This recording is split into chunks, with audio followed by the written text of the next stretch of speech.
Well, we love starting new segments here on the show, and we're really excited about this new one called Counselor's Corner. And we're starting in a perfect time because everyone's talking about New Year's resolutions, and maybe your resolutions dealt with your financial side of things, and maybe you're wanting to improve it.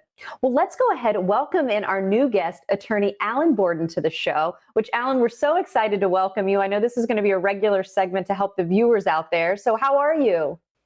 I'm doing great. How are you doing? Thanks for having me on. I am well.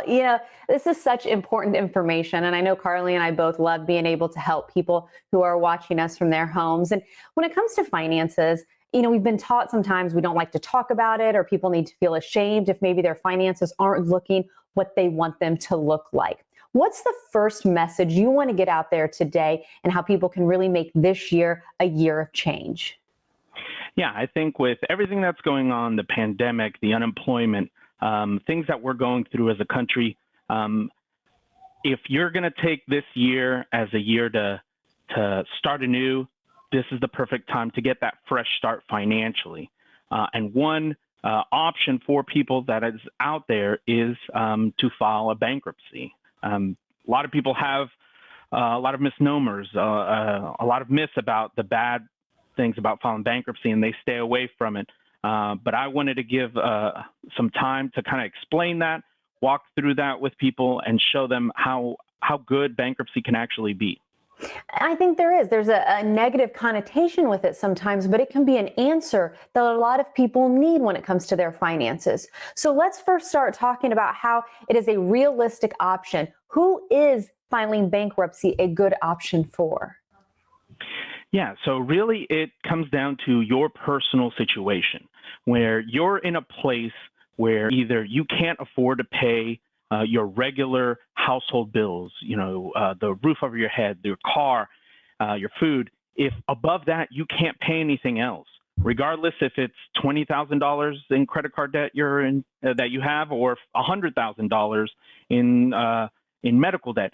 Either one of those, you should consider a bankruptcy, because at that point you can wipe away all that debt, and it's a realistic option for people, because in 2005 there was a law change that made it seem like it's a very hard thing to do, or that it's going to ruin you for a long time, when in reality a bankruptcy gives you the fresh start to wipe away debt, and then within roughly about a year, if you work on it, you can have excellent credit and start financing the things that you want.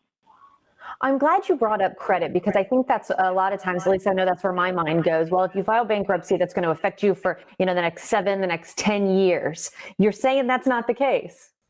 Yeah. So when you file bankruptcy, yes, a bankruptcy will appear on your credit for 10 years, roughly 7 to 10 years. But how your credit reacts after the bankruptcy is totally up to you. Meaning, when you file, none of your creditors can now report that you're late, or that you still owe money, or anything like that. So when you take responsibility after the bankruptcy and get a secured card, or continue paying a car, or continue paying your mortgage, the only thing that's going to be reporting on your credit are good things that you're paying on time. If you do that for about a year, you can have excellent credit, well into the 700s, because nobody's reporting anything negative on you anymore. I'm so glad we're talking about this as an answer. And I had no idea that bankruptcy, you were saying, goes all the way back in history. There's signs of bankruptcy. What, even signs in the Bible? Yeah. So there is a part in the Bible where it says that after 7 years, people should be forgiven of all their debts. That was kind of a neat kind of inspired bankruptcy. One of the things that when you file bankruptcy, it's a Chapter 7, so it kind of mirrors some of the things from all the way back then. But it's also built into the Constitution, which is kind of neat. It's something that even the founders of this country thought, hey, look, everyone has a time when things go bad for them. They get sick. There's a pandemic. Their job lets them go. So they need to have an opportunity to get a fresh start, and that's what bankruptcy is there for. You've got $150 off your services and a free consultation. Then we're going to show you the website, the phone number. There's that special offer as well. Alan, it's wonderful meeting you, and I can't wait to do more segments with you in the future. Thank you.